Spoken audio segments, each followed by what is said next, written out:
Hello, everyone, and welcome to episode 691 of Longbox Heroes, the Lamborghini of comic book podcasts. Joe and Todd here. Todd, hello. How are you? I'm doing great. Great opening for a new year, Joe. You're crushing it. Thank you. Thank you. So, we didn't talk about it on After Dark this week, but there are New Year's superstitions. Right. Pork and sauerkraut, baby. Okay. So, that one I did not know until I met my wife. Right? Right. I know that my whole life. Okay. But then she has all these other ones where, you know, the pots and pans and like yell and open up the doors to let like the bad luck out and the new luck in. Right. If I do that, everybody else's bad luck comes to my house. Right. It's been sitting on your porch for years waiting for you to open up the door. Yep. And is there one with laundry? There is one. You're not allowed to do any laundry whatsoever. I'm celebrating New Year's every day. Like we had done some laundry Saturday, like Friday and Saturday, and there was stuff that was hung up that we needed to put away. Mm-hmm. And she's like, "No, we can't. You can't do laundry on New Year's Day." And I'm like, "No." I'm like, stuff's got to get done. Come on. There are a few things I can't do on New Year's Day, like everything, because I'm usually hungover. Well, if it fell on that day, we would do this podcast on New Year's Day. We've done that, yeah. Yeah, we probably have in our illustrious career of doing a podcast. Right. And speaking of which, let's start things off on the right foot. We got some news this week in regards to DC and their cover stock. Mm-hmm. Yet another new first appearance of a famous 80s character has appeared. Mm-hmm. We have both Grading on You and the Rob Watch this week. A double whammy. Yes. Conventions are back, of course. We're going to take a walk down Lois Lane with our good friend Beckie. We're going to talk about what we read from this past week, which is Brave and the Bold, Batman number 8. And the Jimmy Palmiotti and Company Hunter's original graphic novel. What we're looking forward to coming out this week. I did try to co-opt a Art Attack, but failed. And then we have the beginning of 2024's Todd and Joe Have Issues, as we are going to be rereading all of Gail Simone's Secret Six, starting with Villains United #1. Right. And if you ever have an Art Attack for me to see, Joe, just retweet it. That's all. Ah! That might be part of the problem. Go listen to After Dark for more on that, right? I was waiting to also say fire bad. Yes. No, I'm the monster. Frankenstein is my dad's name. Right. So, finally, after however many years it's been, DC is reducing the quality on their standard covers. Right. For the longest time, DC has had a minimum of 2 covers for pretty much every book. There was, A cover and B cover, and a couple years back, the B cover became like a thicker, heavier cardstock book cover, and it was $1 more. Right. And I wouldn't get it on everything, but there were certain ones where they would do like the same artist on a bunch of things, or they would do like a theme on those covers, and I'm like, I'll get them. Like Nightwing is the one that I missed out on initially, or maybe they weren't doing the cardstock covers at first and then switched over to add the cardstock covers. Okay. Whatever. The regular cover now was a slightly higher grade paper than the contents of the book. Right. Starting with the books this month, this week, this year, 2024, just like Marvel, the cover stock is going to be the same as the page stock. Right. And I remember when it happened with Marvel, and it had to be like 10 plus years ago. It was jarring. People went out of their minds because they didn't do it with the whole line. They only did it with a couple books. I remember because it was, for me, it was the first one I remember was like a Peter David book mini that he was doing. I was like, this is flimsy. I remember when the Ultimate books had the cardstock cover. Mm-hmm. And then they went to like kind of almost like an acetate cover. Right. And then they went to regular, like and not back to cardstock, but like the higher grade paper quality. But it was like, as the Ultimate line got bigger and bigger, they made the covers less and less. Right. They had to stretch that money out. Yeah. But I guess with some of the books that are coming out this week for DC, that they've accidentally included like all the variants in there as well. Right, yeah, because I was flipping through one. I know the Fire and Ice one had the cardstock cover, and then when I opened it, it had the A cover underneath it. Mm-hmm. Which, if they're going to do that, I'd be cool with that for the extra $1. You know what I mean? I guess, but then I would buy the cardstocks and have both. And if I didn't like if I ever wanted to change, I just ripped the cardstock cover off and I'd have an original. Yeah, that's what you would do, right? Yeah. Is this a mistake by DC? No. It's a money-making scheme.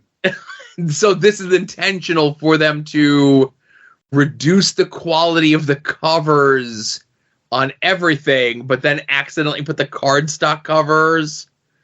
Like, or you mean the non-cardstock cover underneath the cardstock? Yeah. I would not be shocked, because here's the way I look at it.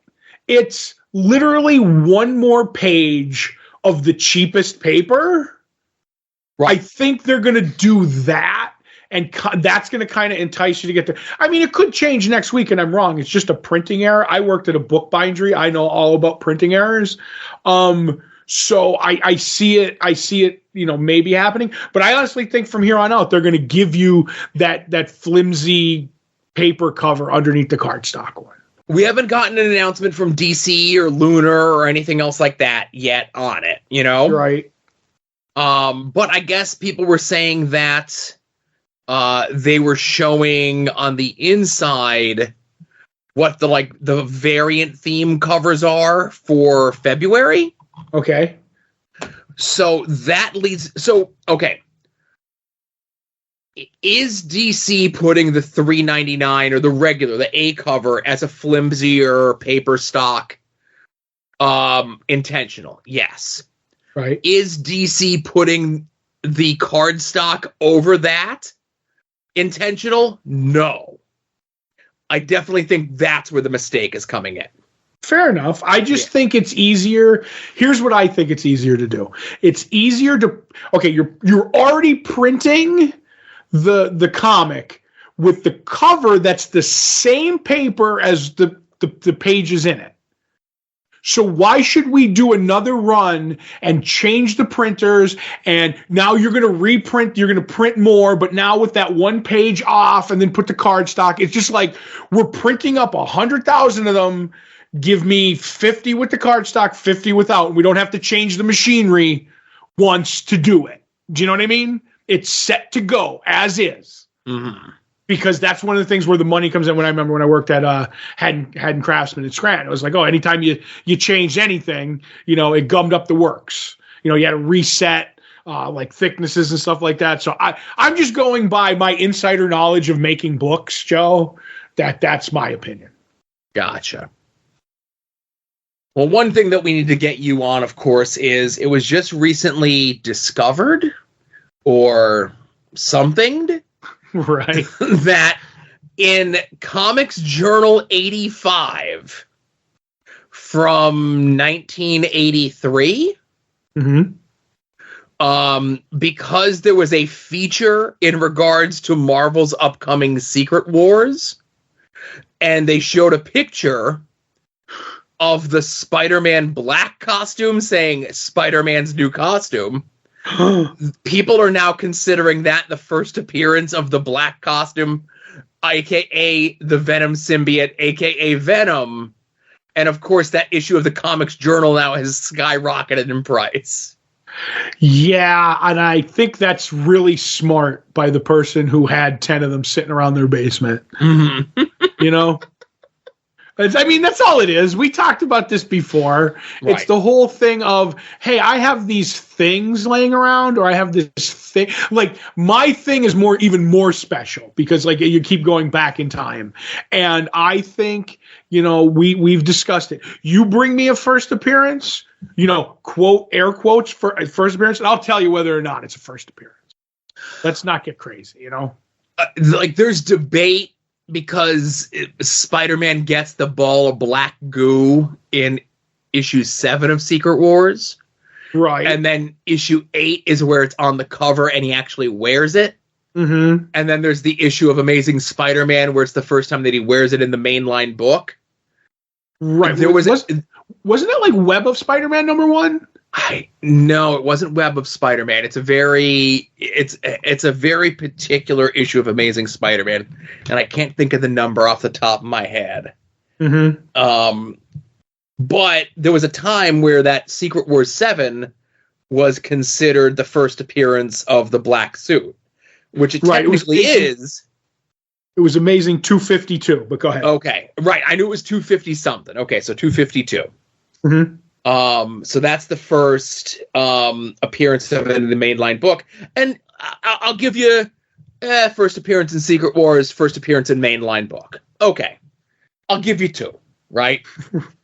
What? And 2 begrudgingly, but this brings me up to the most disputed, the most whatever first appearance in all of comics, and that's the first appearance of Spawn. No. Now, there's an equal amount of Spawn first appearances, but go ahead. I found even more than we had previously thought. Yes, you did. So, and I'll go through them as quick as I can. So there was we talked about it before, Stan Lee presents comic book greats Todd McFarlane. Mm-hmm. The VHS cover for that has Spawn on the cover. Mm-hmm. But he's not named as Spawn, but that's technically his first appearance, but not first appearance in a comic book. Right. Then, in the Canadian distribution catalog, Up and Coming, they showed Spawn with the Spawn logo next to him. Right. That's the true first appearance. Okay. Then, in Comics Buyer's Guide 953, there was that same image that was in Up and Comin' 15 that was in this.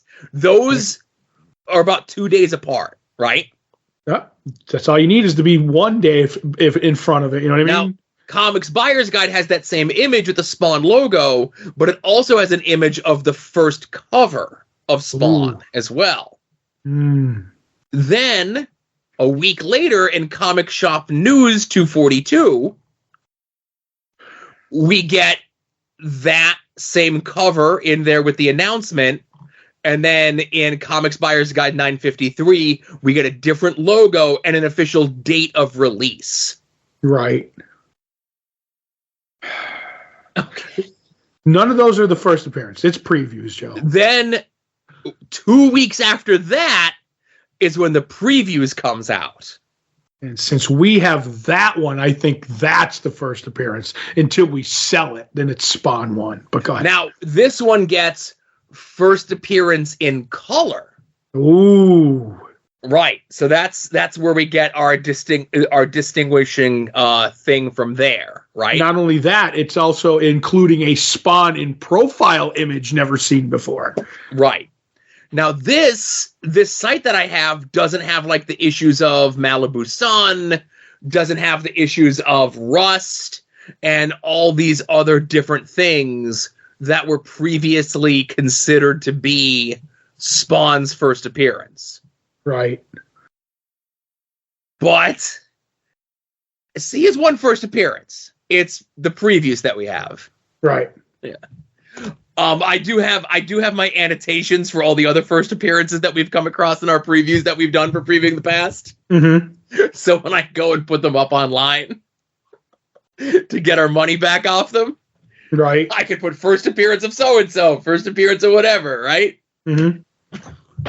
Like this week's previewing the past that we're doing has both the first appearance of Billy Tucci's She.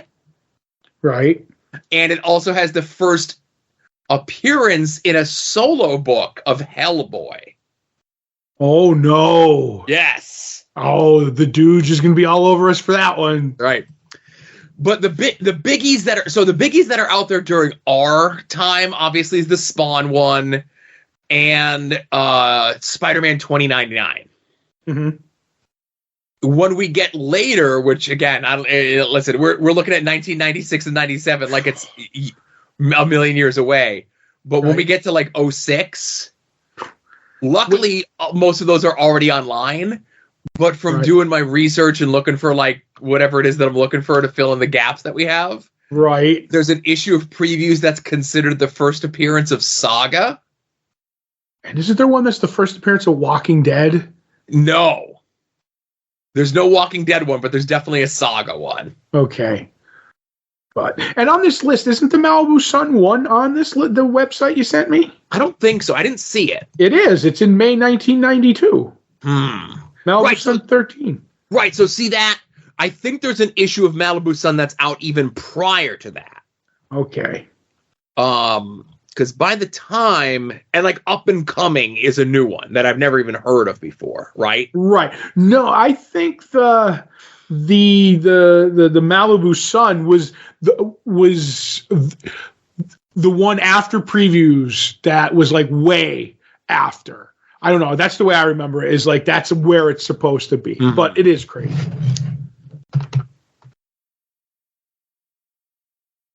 Yeah. Because right. So it's the Malibu Sun 13, which is like 2 months after all those other ones. Right. Rust #1, Rocket Ranger #4. Right. Yep. Yeah. So it's so ridiculous. That a book could have so many first appearances of somebody just trying to cash in on whatever it is, right? Yeah. That's all. And I will say, to bring it back to the Spider-Man story, because I just want to make sure I have this correct, because you're the Spider-Man guy on this show. I am. In Amazing Spider-Man 252, right? That's his first appearance in the black costume. And then it's months, not in like continuity timeline, but he's already got it. And then when Secret Wars 8 comes out, or 7 or 8 months later, we get the story of how he got the costume. That's the way I understand. Yes. Okay. Just making sure I'm on the right page. That's all. Right, and that's the thing. It's one of those deals because of the continuity of the storyline, that 252 is the first time that we see the costume. But then in Secret Wars, we get the origin, and then we're told that this story takes place before Spider-Man 252. That, published after Amazing Spider-Man 252, gets retconned as the first appearance of the costume. Okay. It's all so confusing, Joe. Do you remember when a comic was just the first appearance?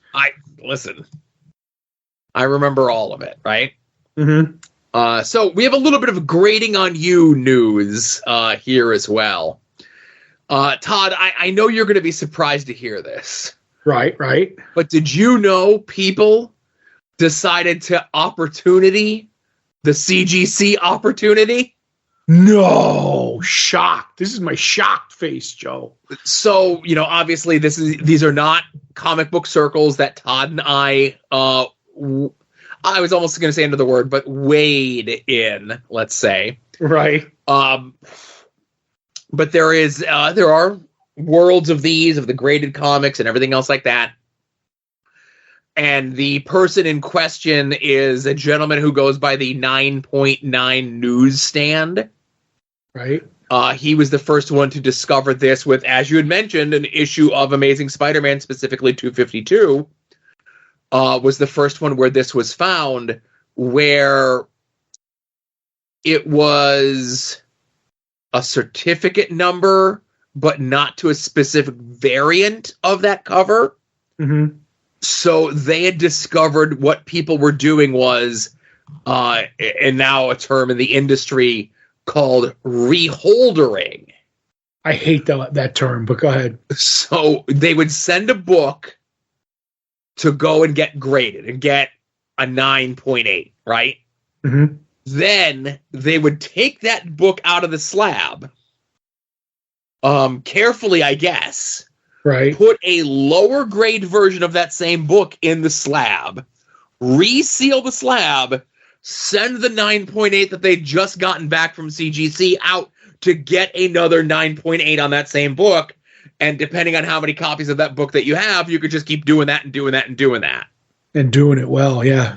So there were at least 2 different eBay stores that were doing this. With several books, apparently. Yes, with several different books, like higher end key grade books, you know. Right. And CGC, of course, issued a statement on their website regarding it. I'm not going to give you the whole thing, but it says if you purchase one of these books that the individual tampered with, we will ensure that you are appropriately compensated for losses arising from any failures in our service. We expect to share a list of books that we believe are impacted as soon as possible. Right. They say that it was a few hundred books were affected. So a few is like, what, 200-300 books? Maybe. They have also retained a leading private investigation service and outside counsel to conduct a comprehensive review of this incident and our process to help ensure that this individual is held accountable to the fullest extent of the law. We have already made significant improvements in our process as a result of this incident, and we will continue to take appropriate steps to help ensure that this type of incident does not happen again. Right. And you said it was an outside investigator? They say they've retained a leading private investigation service and outside counsel. I hope it's the Pinkertons. I don't know what that means. That's an old timey cops in the old West, and they're still around. But anyway, this is on CGC, man. If these books are able to be opened, because I never understood. I had some CGC books in my life when I bought like Flash, like Silver Age Flash comics. I was trying to fill in my thing, and I would buy them off of eBay, and they'd be, I'm not reading them, so I'd get like, the first appearance, and this is the first appearance of Captain Cole that I have. And it was in a CGC case, and the CGC case was cracked. So it kind of like opened. Do you know what I mean? Like it was clamshell. You can like peel the bottom part open. But when you put your hand in there, there's like saran wrap over the top, like a plastic, a film. And it's like, okay, that is unpunctured. And I was told by our retailer, he's like, if you ever want to get that you want to get it regraded, in a new case, because that plastic isn't open, they will say like, I could see that this is still connected up here some way. So, and the film is still on it, that we're going to honor this grade. We really don't have to look at the book because it's not, air hasn't touched it since we last had it. You can get it. But if these books that are I forget what the word you use was, but it drives me nuts. Reholdered, how are they putting these in these plastic coffins that they can reholder them? Do you know what I mean? Like, this seems to be a flaw in the system, if I'm understanding it correctly. I don't know. I don't like it, Joe. Don't like it at all. It sounds like a big flaw in the system, and that's why they have a private investigator and outside counsel so as you mentioned, a flaw in their system. Absolutely 100% no question about that. But all it takes is one flaw in their system to cast doubt and dispersion on other people ever using that service again. Mm-hmm. But more importantly, running off the people that do use their service on a regular basis to never use their service again. There are the CGC pilled people who will be like, it's whatever. If it only happened a little bit, it'll never happen again. They're going to work out the bugs. So it's not going to happen because I've seen the lines at Comic-Con New York. It's never going to go away, but I think it'll put a dent. It'll put a dent in their, their people who send their stuff in, but it's not going to hurt them. They're still going to make hand over fist cash unless it stays completely out of control. But I don't think that'll happen. And also, would my joke have been better if I said Batman instead of the Pinkertons? No. Okay. But so, how many CGC books are you buying now, Joe? None. This would never happen to PGX. I'll tell you that right now. It would also never happen if they replied to their emails, but that's not that is true. There. We were going to be the official sponsor of this show, but they never got back to us. There's still time. Right. When that guy wakes up. They could probably hit you up on Twitter one of these days where you ask them. You know what I mean? Oh, come on. Oh, I'm sorry. Too soon? No, it wasn't this. All right. I was looking to see if I could find it. Anyway, I can't. Let's get into other business. Ask not for whom the Rob trolls. The Rob trolls for thee. And now, the Rob Watch. Hey, the Rob is back from his self-imposed hiatus, vacation, illness, whatever the Rob is up to.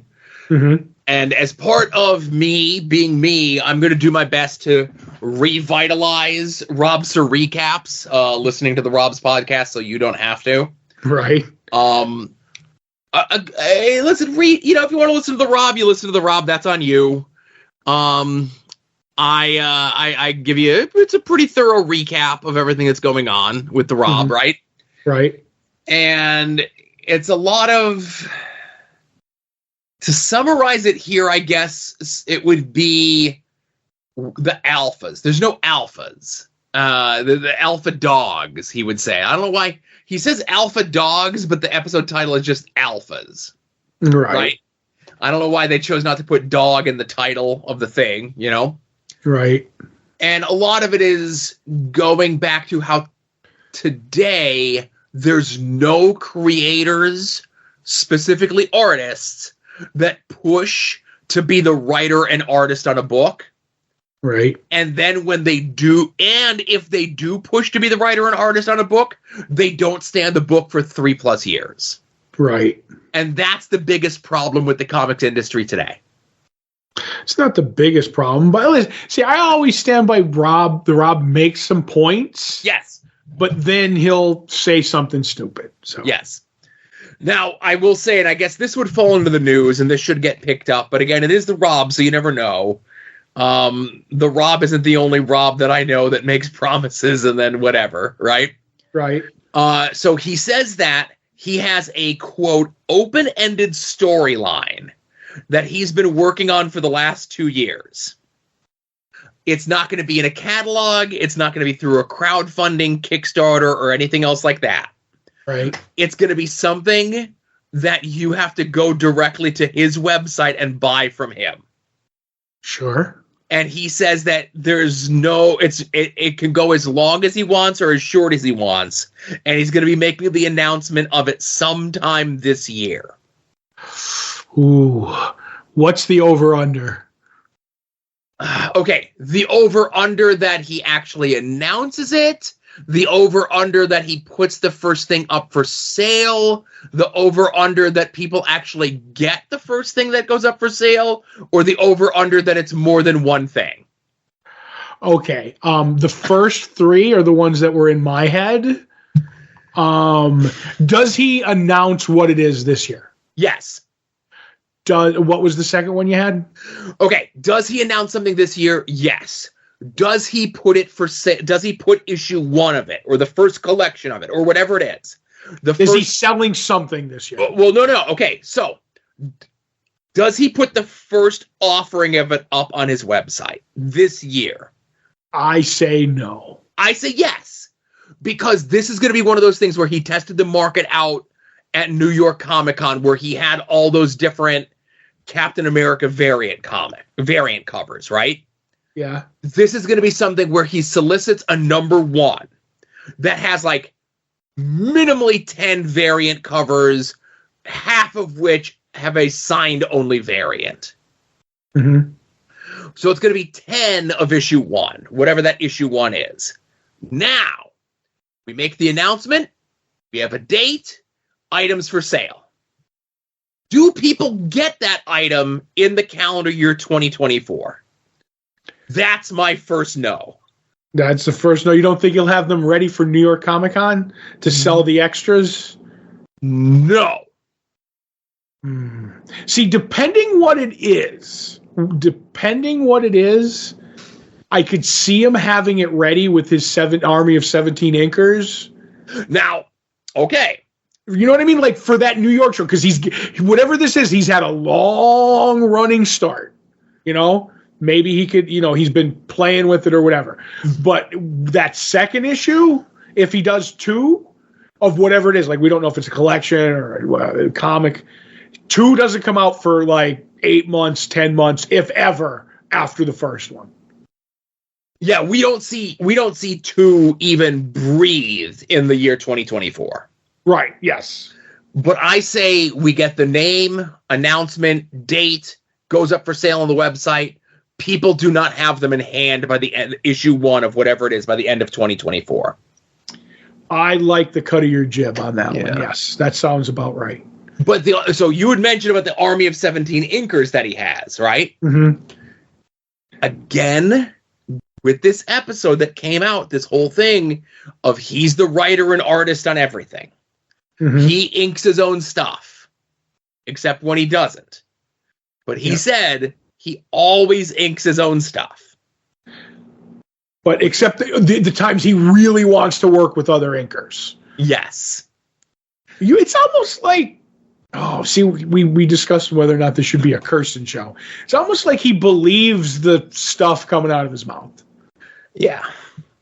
That's all. So, but I wanted to do that as a public service for our Rob fans out there. If you like the Rob, he's got a creator own thing that he's threatening for 2024. He's gonna release an opportunity sometime this year. Yep. Maybe it escapes. Who knows? Well, one place that he won't be selling it is going to be at any of the fan expo cons because, of course, they're all money losers except for the Orlando one. But they are in New Orleans this weekend. The Big Easy. I almost said the Windy Apple, but close enough. Right. Nolans. Yes. Old Swampy. Right. That's old Alec Holland, right? The creators that we have there, Ryan Otley, Stephen Platt, who's a former The Rob guy, Tom Grummett, Carrie Nord, Brian Azzarello, Tony Harris. They've worked together before in the past, right? And then media guest side, you got lots of Lord of the Rings people, Daredevil people still kicking around. I'm only going to point out the biggies, the heavy hitters when I see somebody who hasn't popped up in a long time. Bruce Campbell's going to be at this convention. Oh, good for him. I don't know how close New Orleans is to Georgia. I think it's kind of close. Anyone we know that live down that way just want to hop, skip, and jump over, I don't know any Bruce Campbell fans in Georgia. Not big ones, anyway. No. Well, if you are a big Bruce Campbell fan and you're in the southeastern part of these United States, we have the link to the convention information in the show notes, along with information about soon-to-be-named network at soon-to-be-named-network.com, soon-to-be-named-network.tumblr.com. Anytime any of the shows go live, you can find them at their own individual websites. However it is, you get them through your podcatcher, but you can get everything in one stop, soon-to-be-named-network.com. You could also, and that's all the shows. I have to name all the shows. So that would be this show, Longbox Heroes After Dark, At Odds with Wrestling, We Need Wrestling, Final Wrestling Place, Puzzle Warriors 3, Profane Arguments, Wings on Wings, Porch Talk, and Hayabusa. Mm-hmm. You can go check out some of our friends and the stuff that they're up to in and around the internet. You can go check out our friend Mike Sterling's blog over at progressiveruin.com.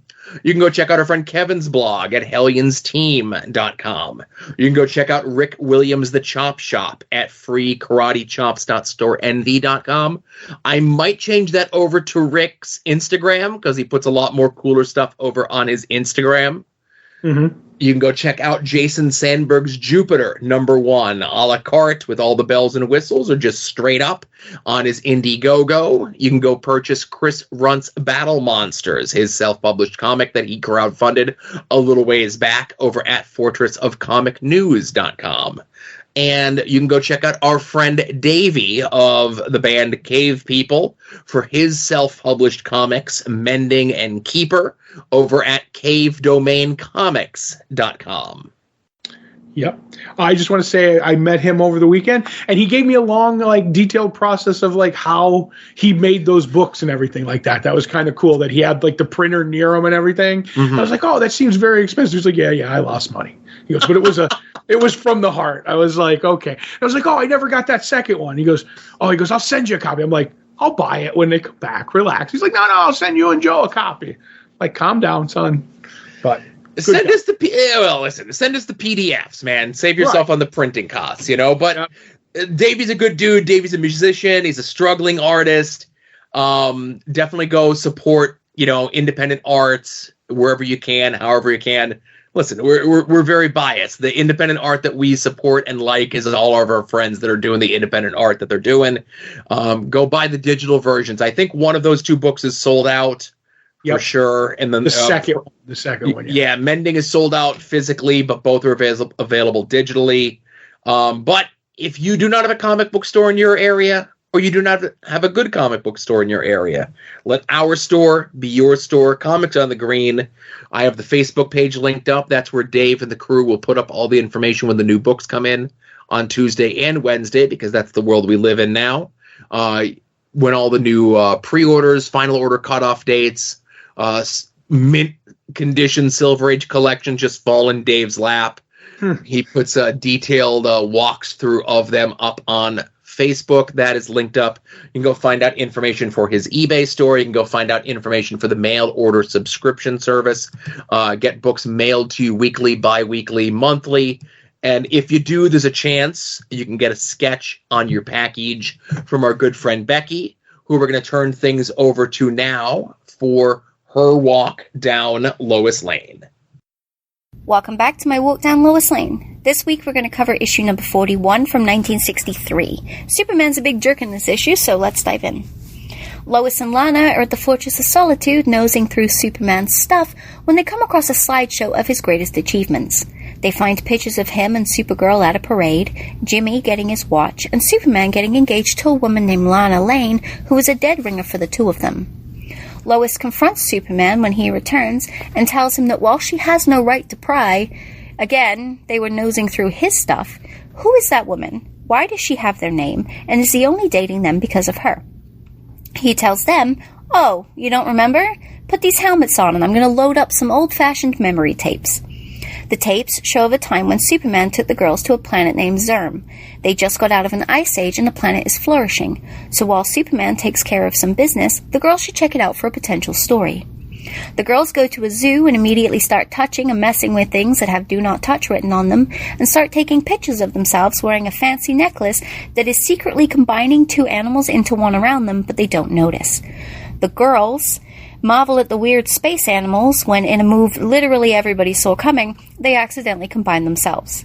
Superman shows up and sees the ideal combination of Lois and Lana, and she explains what happened. Superman loves that he can have his cake and eat it too, so he pulls out an engagement ring he's been carrying around for years and immediately proposes. When questioned about Superman always telling Lois and Lana any wife he has will come to harm, his reply is, I'll figure it out, and she says yes. A scientist at the colony flags down Superman and his new bride and explains that the necklace only combines things for a short time. Once they separate, they will die.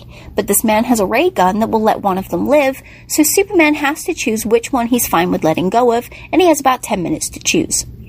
Lois and Lana begin telling Superman he owes each of them for all the years they've spent devoted to him, and Superman says he refuses to choose and goes to find some rocks to play around with. He crushes a rock from Zerm and hits it with his laser eyes to change its atomic structure. When grabbing a random rock and squeezing it doesn't solve his problems, he decides to flip a picture he finds outside. If it lands picture side up, Lois lives. If it lands picture side down, Lana lives. He throws it so hard it melts and then tells the girls, oh well, guess I can't choose. Lois tells Superman that if one of them has to die, it should be her. She loves him, but she understands, and all she wants is one last kiss. Lana says Lois is a showboat and liar, and as Superman kisses her goodbye, he picks up the gun to make his decision, but the girls point out it's been 10 minutes and they're still alive. Superman says that random rock he was squeezing probably saved their lives, and the girls agree before heading home. When they get back to Earth, the girls can't remember the trip, and Superman also chalks that up to the magic squeezing rock. The girls take off their helmets and ask Superman which one he was going to save at that time, and he gave them a wink before telling them, "You'll never know."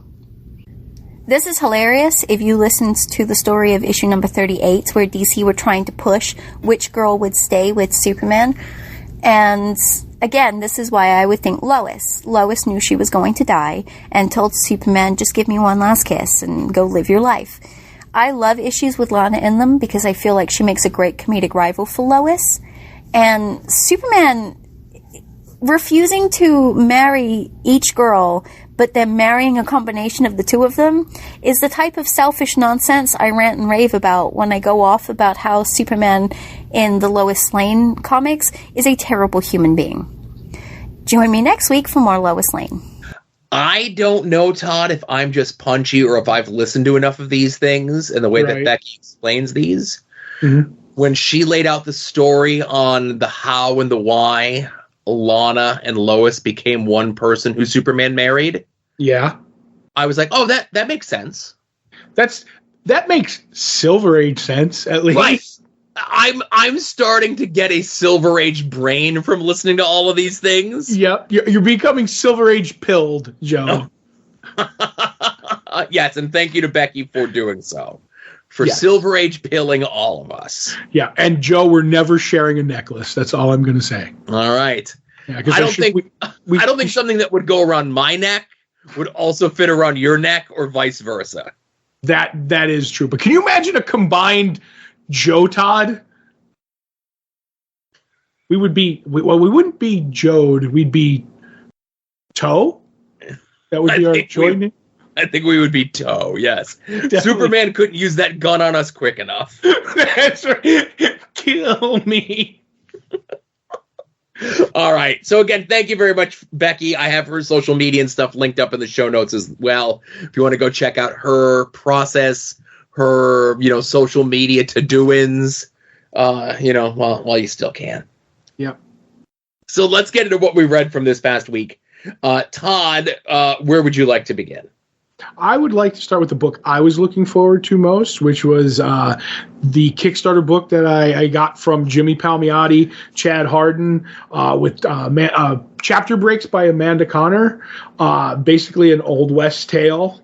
It's about this couple who one is what would you call it? He's like a retired lawman / bounty hunter, and his wife who is retired from a sharpshooting Wild West show, which is kind of cool. We find that about her. And they're going to live their life out west. I think it's San Francisco way. And along the way, they end up running into this little town, and things are awry, as they often are in the Old West. And we find out from a flashback that there's this crazy preacher who's after some of his flock, and we end up finding out why as the two main characters, and it's Alistair Hunter and his wife Kate are there, and he ends up realizing that there are some bounty hunters that have come into town for the inklings that they've heard of the rumblings, and he ends up realizing he knows one, so he's got an in, and they end up talking. And from there, somebody, maybe an innocent person, gets captured by them, and maybe one of the two of them takes, things into their own hands, even though they kind of want to go off and be left alone.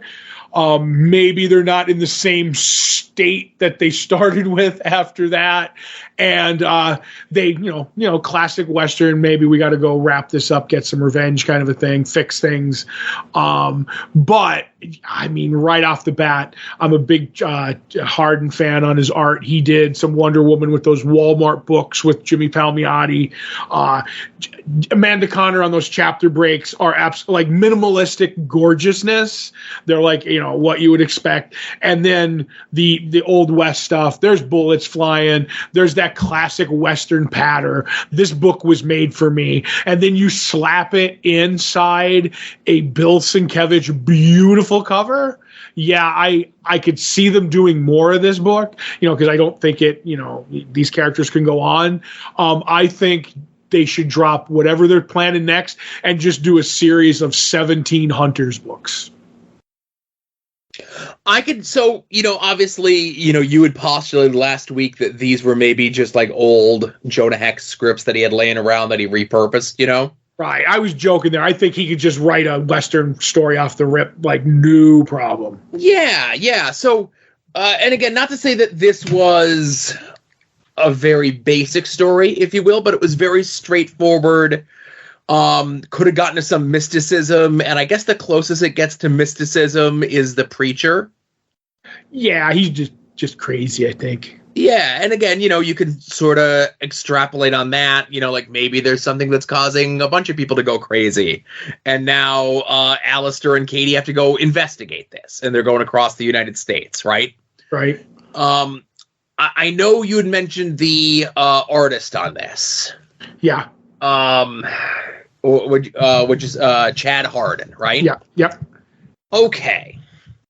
I like Chad Hardin's art, but I felt as though his art was maybe, and I can't think of the right word for it, maybe too big, maybe too bright, maybe it was the coloring for a story like this. And I think it's just because the most recent Jonah Hex stuff that I read was the art was a little, a little bit darker, a little bit more squared off, where his stuff is a little bit more rounded. Right. Just his art is a little smoother than rougher for some of those. Yeah. No, I get you. My thing with it was I'm used to. I mean, I reread those Jonah Hex with you when we did the year-long project, but I'm more remembering his All-Star Western, and that had a different, darker coloring, and it was like dirtier because they were in Gotham and all that. But yeah, that was the only thing with me was it was a little bright. For my taste, like when they're in the saloon and they're like, it just seems like to me that would be a darker place. But otherwise, it was fine for me. But I get what you're saying. But there was a lot of old Westy stuff in this that I really liked quite a bit. Traveling across the country in search of, religious freedom, wealth or whatever it is.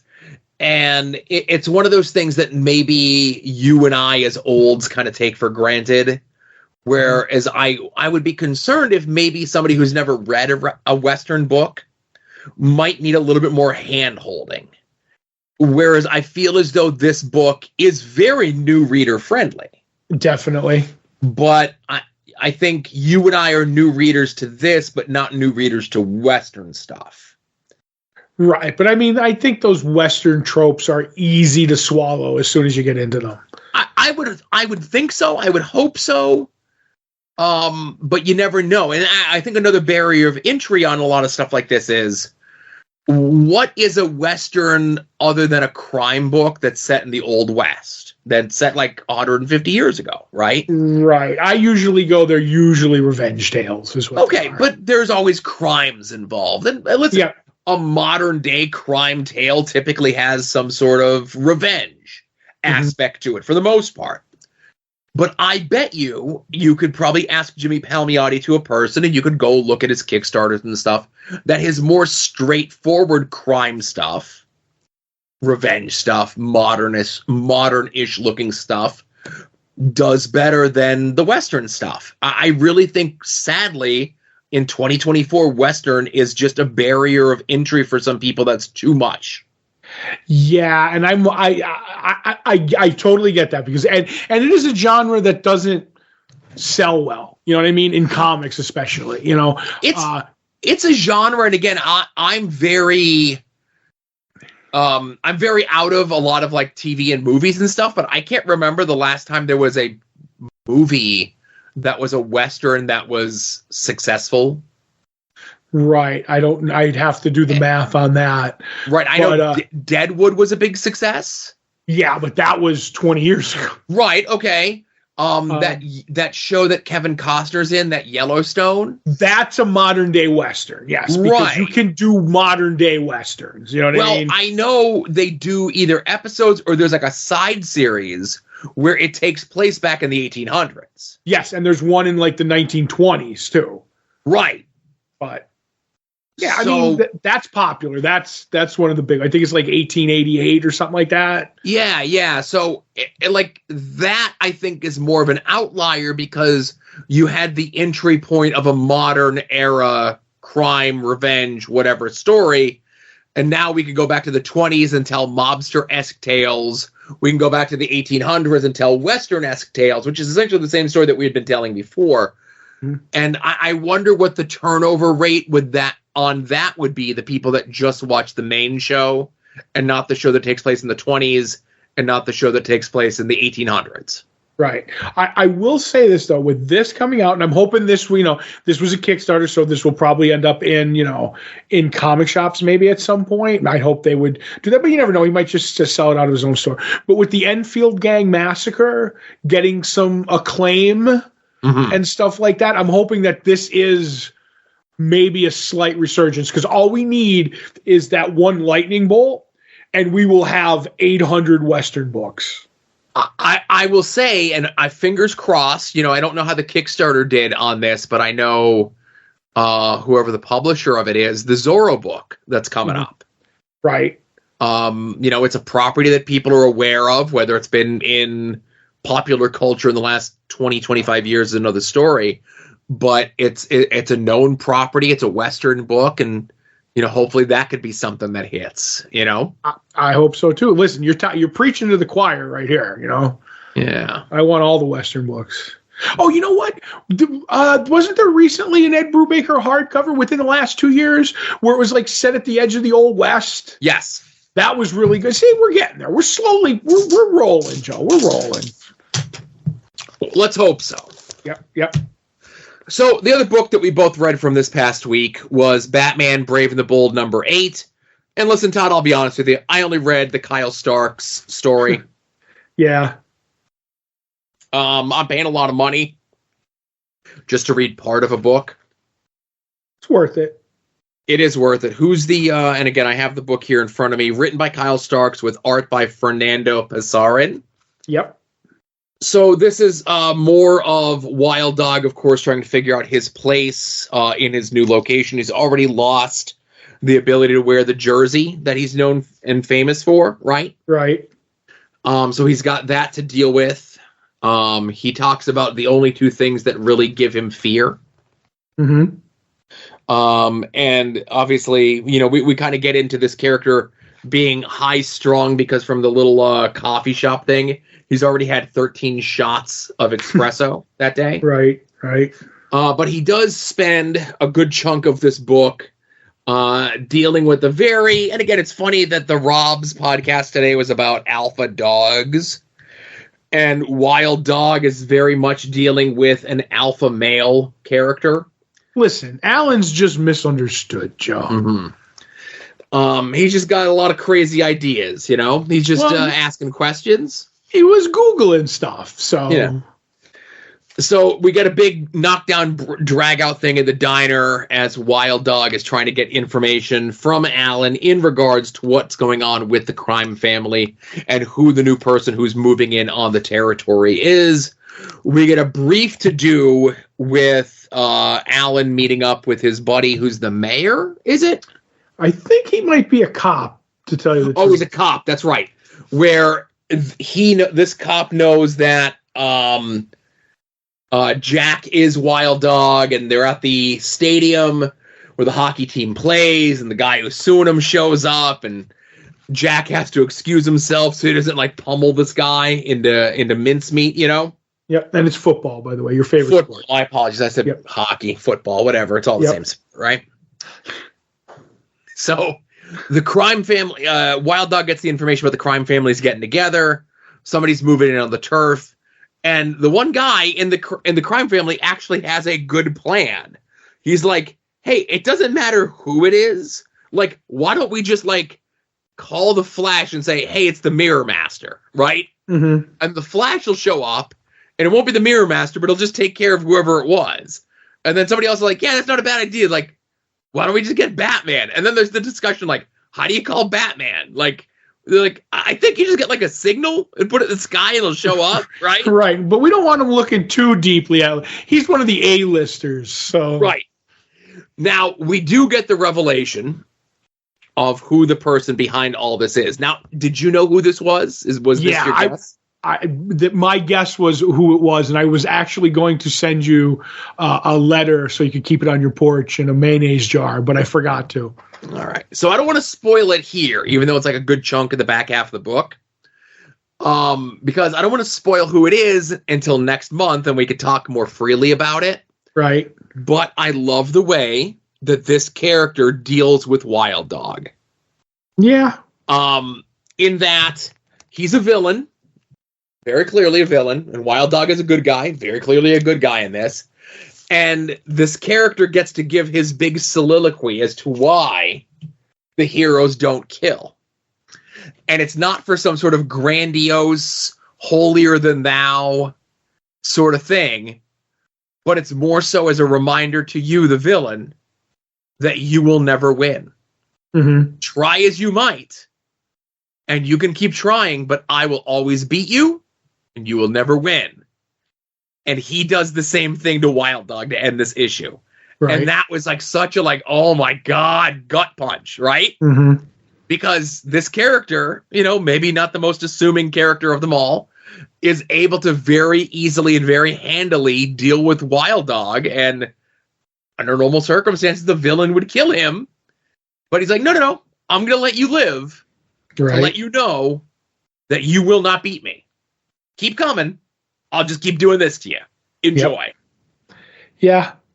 It's kind of like Kyle Starks' Watchmen moment. You know what I mean? It's like, I did that, 10 minutes ago, But I really have. Like I said, it's really good. I really enjoy the story. I wish it wasn't a part of a $8 book with 3 other stories in it.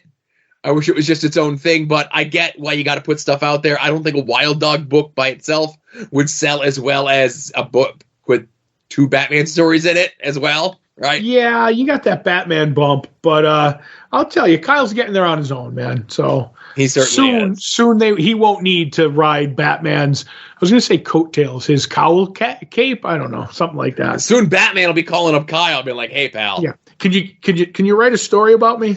Can you sprinkle a little Kyle dust on me?" Oh my God!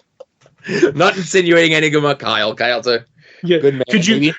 I need some of those, Stark sparks. Oh boy, not the show title. No, it's not, but it's pretty good. All right, so that's what we read from this past week. Let's get into what we're looking forward to coming out this week. If you head over to longboxheroes.com every Tuesday around noon Eastern time, we put up the pull post, which is a link to all the books that are coming out this week. Whether you get your books in print, whether you get them digitally, whether you get them sent to your home, whether you're waiting on the trade, be forewarned, be forearmed, know what's coming out this week. Todd and I attempt to guess what the other is most looking forward to coming out this week. And it's a new year, Todd Roker. So the standing is currently at 0. Yes, we're even once again, as we were many times last year. And I'm hoping that this is the year that I could win definitively, that it's not a nail biter at the end of the year. But I don't think that's going to start here because you have a slender read of a list. Mm-hmm. And I'm looking at your list. And I think the book that you're most looking forward to coming out this week is Pine and Merrimack #1. It is Pine and Merrimack #1. And I'm going to say ditto for you. Yes. No, I'm not getting ditto. I'm getting Pine and Merrimack #1. We just talked moments ago. Kyle Starks doing the Wild Dog book. This is his new creator-owned book at Boom. It's a crime book, ? And that's what he had said it is. So I take him at his word. Mm-hmm. I didn't read no solicitations about it. Right. I just looked at the date. I looked at what cover I wanted. I told my retailer, said that's the one I want. And that's the one we're going to talk about next week. I know even less. I know that Kyle Starks is writing it, and I know the name of the book, and that's perfect. So while you're over at longboxheroes.com, again, not much we could say about it. You know what I mean? It's a #1 that we haven't read yet. Right. So while you're over at longboxheroes.com, be sure to check out all the other stuff that Todd and I are up to, whether it be past episodes of this show, past episodes of Longbox Heroes After Dark, or the brand new for 2024, Todd and Joe Have Issues, as we are going to read all of Gail Simone's Secret 6 run. We have as close to as possible in those half-issue posts when they go up on Thursday at noon. Mm-hmm. The way that everything kind of breaks down. I have it broken down by the preferred collections. We had talked last week because, there's that one issue that we're going to come up to. Technically, it's issue 7 of the Villains United miniseries, but it's a one-shot. Came out a couple months afterwards. It's only collected in one spot. I think maybe once we get past that, I might put like the 2 paths of reading that you have, or I might just keep it simply as is, right? You do you. Right. So, we are reading Villains United #1, written by Gail Simone with beautiful art by Dale Eaglesham. Yes. Now, under normal circumstances, and I did include it in the post, right? Right. They did. So the first cover of this, and okay, so we are harkened back to a time almost 20 years ago with this. Where this is in this miniseries, along with several others, are spinning out of the events of Identity Crisis. No, Infinite Crisis. No. It's out of the events of Identity Crisis. Oh, okay. Into the events of Infinity Crisis. You're right. I'm sorry. Yep. It's okay, because this is not to say that they haven't before, but it's with this, and this is post.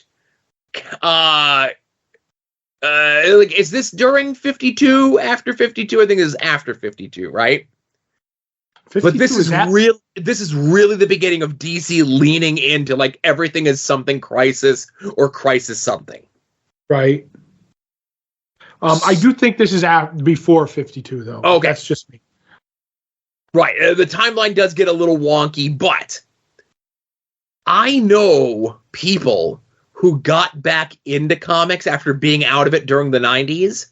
Right. Who came back in during Ultimate stuff and then got out of it.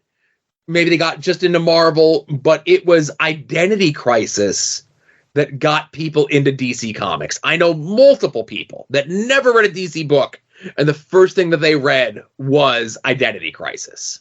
Okay. For Brad Meltzer? The Brad Meltzer Dr. Light thing.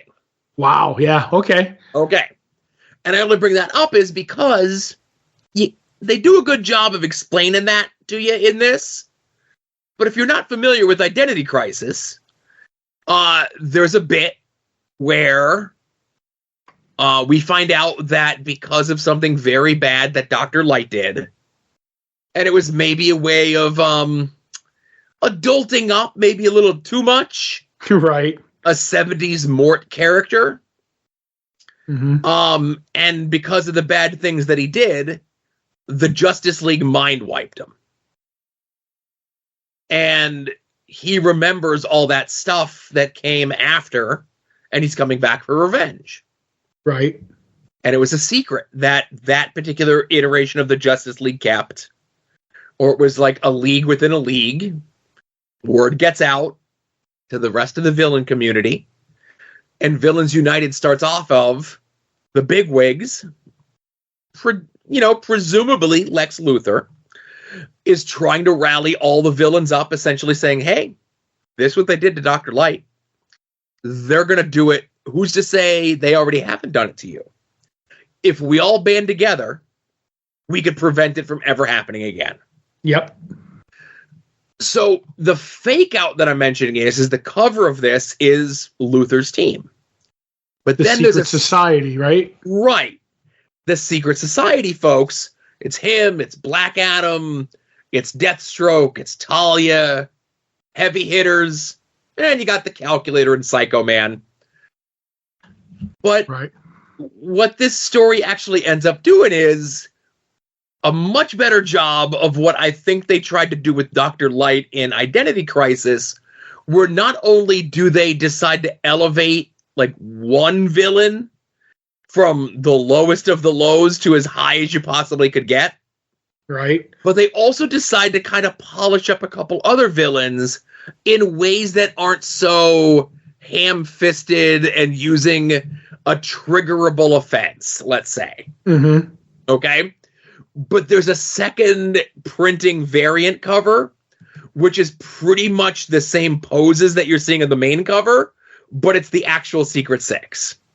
Right. Love And that cover. That cover rocks, right? Yep. So again, as I mentioned, we get a bunch of little bits of our secret society, Luther's folks, going around talking to some B and C folks, especially at the time, trying to recruit them. And for the most part, everyone does. Fadeaway Man is someone, even having read this book some almost 20 years ago, I have no memory of. Who's the Fadeaway Man, Todd? That one I'm not really big on that I know of, but I know most of the other ones. So, Okay.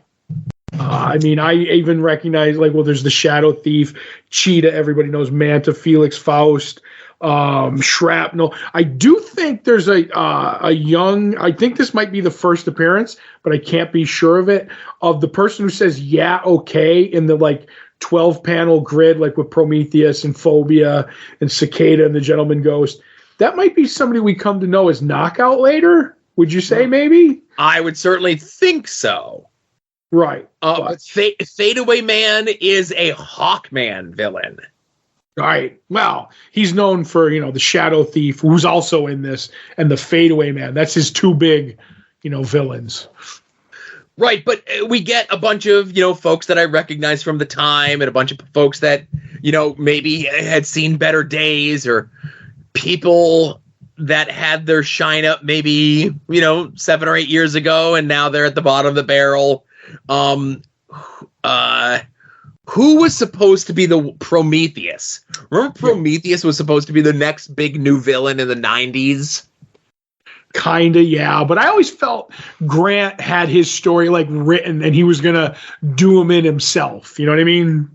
Right. But he's someone who got done in and then still hung around a little bit longer than I think his usefulness would have allowed. But the main character of the story is Catman. Right. Now, prior to all Catman. this, was that not King of Cats? No, the Catman, maybe a fourth-tier villain, fifth-tier villain. I think at the time, in Retrospecticus, they say that he's a C-lister, and I think that's given a lot of credit. That's a lowercase c. Right. But I think it's the combination of the Dale Eaglesham art and the way that he is drawn and his verbiage that Gail Simone gives him, where he stands up literally, there's, imagery there where he has like the higher ground in a lot of the things. And Psycho Man is a shorter in stature person where he stands his ground to these much higher ranking, these much more powerful villains, and kind of sends them away. And the villains themselves even address this, saying like, our intelligence might have been wrong on him, and they even say, like, as on the nose as possible, it's like he's remade himself, Yep, our intel was wrong. He was like, you were dismissed by a third-rate never was. Yes. That's a great line. And like they go back to the headquarters, Psycho Man is still stewing about the whole thing, and Deathstroke is like, next you're going to tell me you were turned down by Crazy Quilt and Ambush Bug. Right. That's great stuff. And then we get to the rest of our crew. Because the Suicide Squad was pretty much done at this point, right? Yeah, I don't think there was a Suicide Squad series at this time. Right. So we get our, not named Suicide Squad, but very much Suicide Squad would later become Secret Six. It's Deadshot. It's Scandal Savage. It's Cheshire. It's a new and improved Ragdoll, son of Ragdoll, who we saw in Starman. Yep. It's a random parademon and the Fiddler.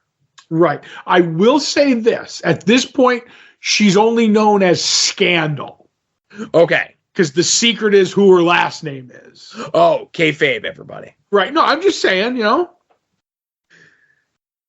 So they do the bit where they're taking on the Hive Troopers. The Fiddler is not working. His fiddle is not working, and they give him grief, saying that he has a top-of-the-line, multi-million-dollar Stratohovius, and he still calls himself the Fiddler like he's a redneck, Yep. And then the mission is completed. They all get their marching orders, and it's not like they have the things implanted in their head like if you were in the Suicide Squad. Right. But it certainly is implied that if somebody fails, you take care of your own.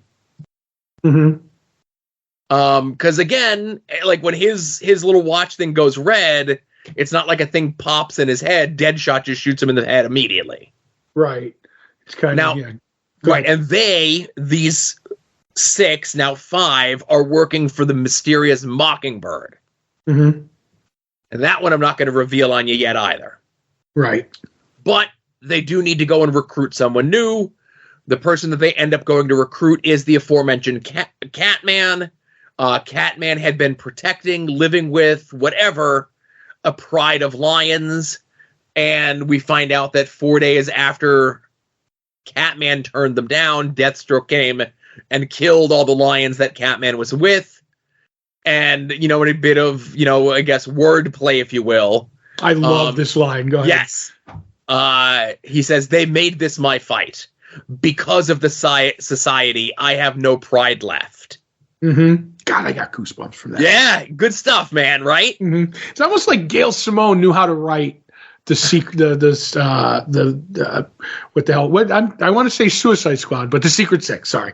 Right, and again, it's her Suicide Squad, right? And in a perfect world, DC would have never used Suicide Squad name again. Everything would be Secret Six, but I'm okay with both existing, right? Mm-hmm. So as they're leaving, Catman gives the bartender a little note.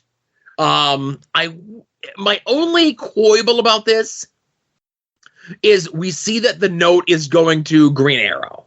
Right. I wish that was more of a secret, that we got a little bit more of a reveal on that later on in the book. But who am I to argue with the way this works, right? I disagree, because I'm of the mind, what and why is Catman sending a letter to Green Arrow? Okay. You know what I mean? Like, if he just sends a letter, it's like, oh, okay, sending a letter. But now, why is he sending it to one of the heroes? And of all heroes, that hero? You know what I mean? Like, I don't know. That just makes me want to know more. Right. So, Scandal takes them to their headquarters. We're not told what this is just yet, right? Mm-hmm. So, I'm not going to say what this is, but it's a spooky house in the middle of nowhere. Right, and one of my favorite lines, again, from Catman, because Catman is so cool in this. He's like, here's our headquarters. He's like, I imagine something a bit less awful. And I'm like, that's another great line. So we get the meeting of the 6 together, Catman now joining into their ranks with Mockingbird, and Mockingbird is only represented as a white silhouette on a screen where you could see their red eyes, and kind of dresses them down a little bit, in a way saying that with everything that they have, they've accomplished nothing. They're failures. And it's together with Mockingbird's leadership and guidance that Mockingbird, again, using my words carefully here, will make them feared, respected, and adored. And for doing this mission, and Mockingbird threatens Cheshire, that is going to make Cheshire, and this is the only one that we get so far, right?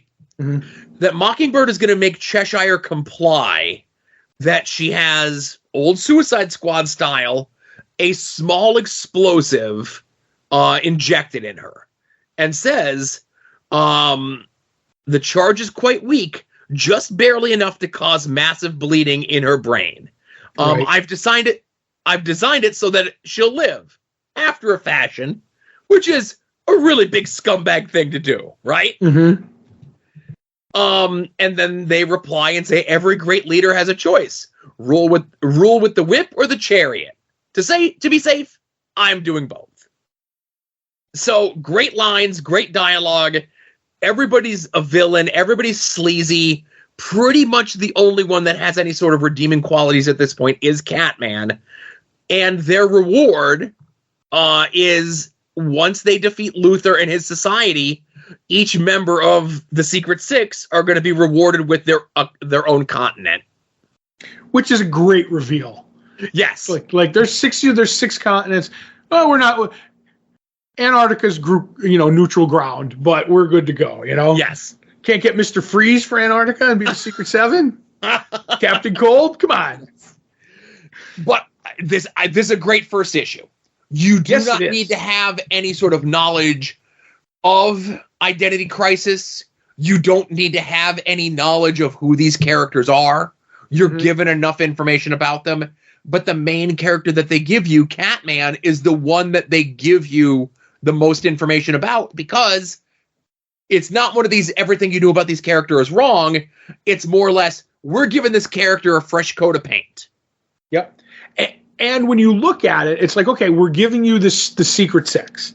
So take the Fiddler out of it because he gets whacked early. You know what I mean? Right. But it's Cheshire, Deadshot, a Parademon. Do we need to get a Parademon over? You know what I mean? Right.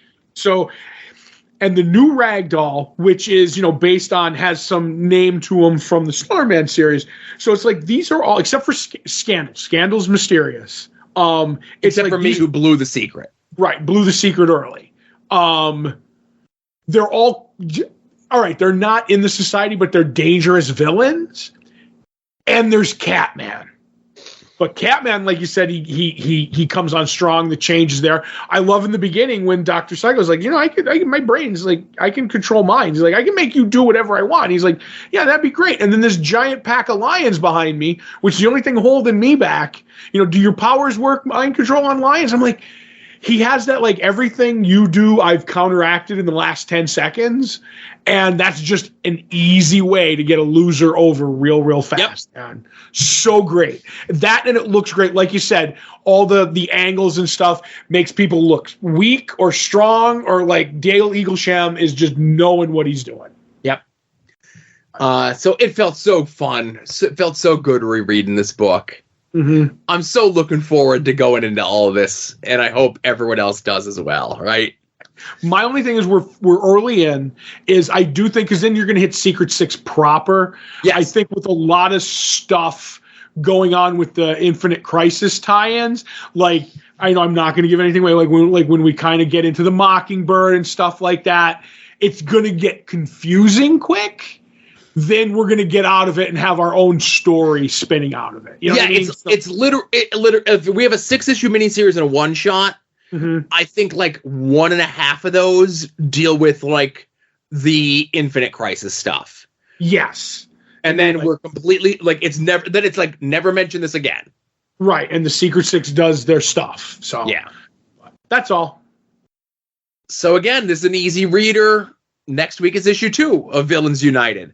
The way I've decided is, because I think we have 53 issues and there's 52 weeks in a year, we're just going to bulk it. The last 2 issues are going to be the last week of the year, because usually it's having just remembered last week to remember 51 weeks from now. It was a light week, so we'll have 2 issues to read then. But every week from here on out, it's going to be 1 issue. Right. Leave yourself a note. Yes, I have a note.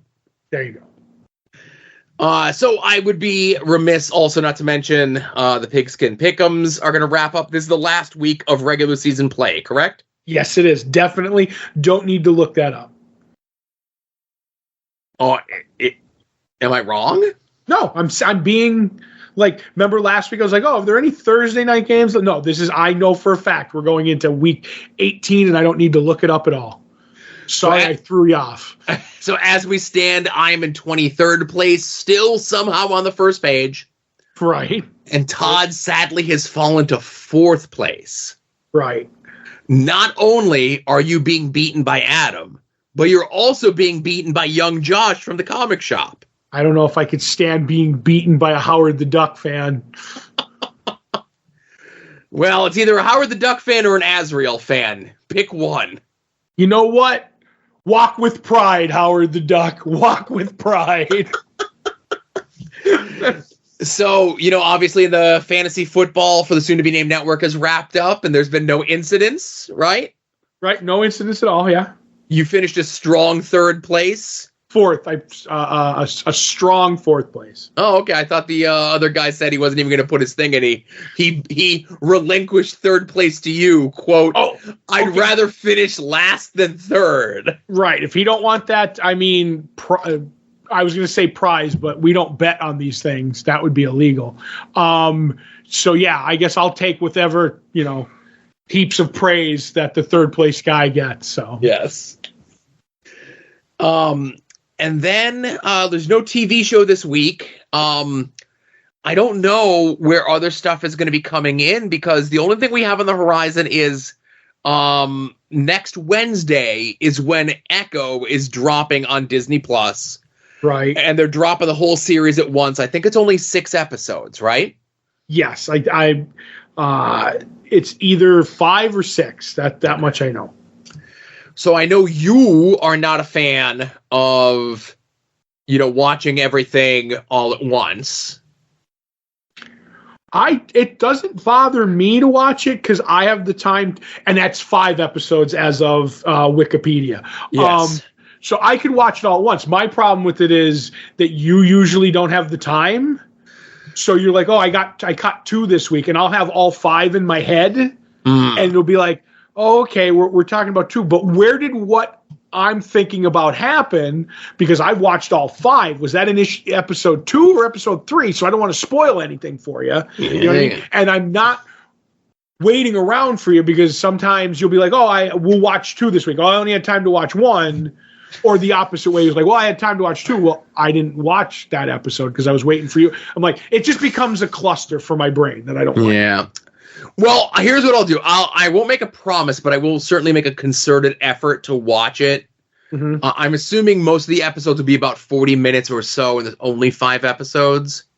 Right. I will make a concerted effort to watch it before we record the following week. Right, because they all drop on a Tuesday. It's not like we're going to get to watch them. You know what I mean? On a Wednesday. Right. And then the only thing that I think that's definitively on the schedule after that is Madam Web in the middle of February. I think I might have to draw my line in the sand on Madam Web. You sure? Yeah, I don't. You don't want to spend Valentine's Day weekend in the movie theater with me and young Ed of Hayabusa watching Madam Web? You know what? That is a great offer. That might, offer begins with O. You know what other word begins with O? Opportunity. That is a great opportunity for me. But you know what? Here's what I'll say. All right. You go to you have your Valentine's Day with young Ed. Yes. You watch Madam Web. All right. And then you guys record something without me talking about Madam Web.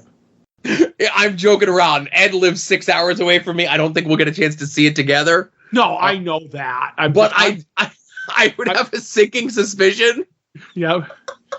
And if Ed went to go see it at his theater, and I went to go see it at my theater, and we FaceTimed or Skyped each other, we wouldn't disturb anybody else in either theater. Oh my God. Because there'd be nobody else in the theater but us. That's right. But, what a show you could do. We'd have to go to the same time. We'd have to sync it up. Yeah. It might be difficult. All right. But you could have for Longbox Heroes, you could have conversations with Joe. You know what I mean? And have a comic related one. Speaking of which. Right. There's a bonus episode, a short one, coming out of At Odds this week. Right. Adam's finding out about it right now. There you go. Hearing rumors, it's the best one you've ever had. So a rumored innuendo, yes. Yeah, but we don't deal in that here. So that's right. So is there anything else? I think that's everything for the show. We had no TV shows. We had a bunch of books. We've shortened have issues for this year. Yeah. You're very concise. So yes. It's my turn to sit back and go, yeah. All right. So for Todd, this is Joe wrapping up episode 691 of Longbox Heroes. Thanks for listening, everybody, and we will see you all here next week. Remember, be a faucet, not a drain.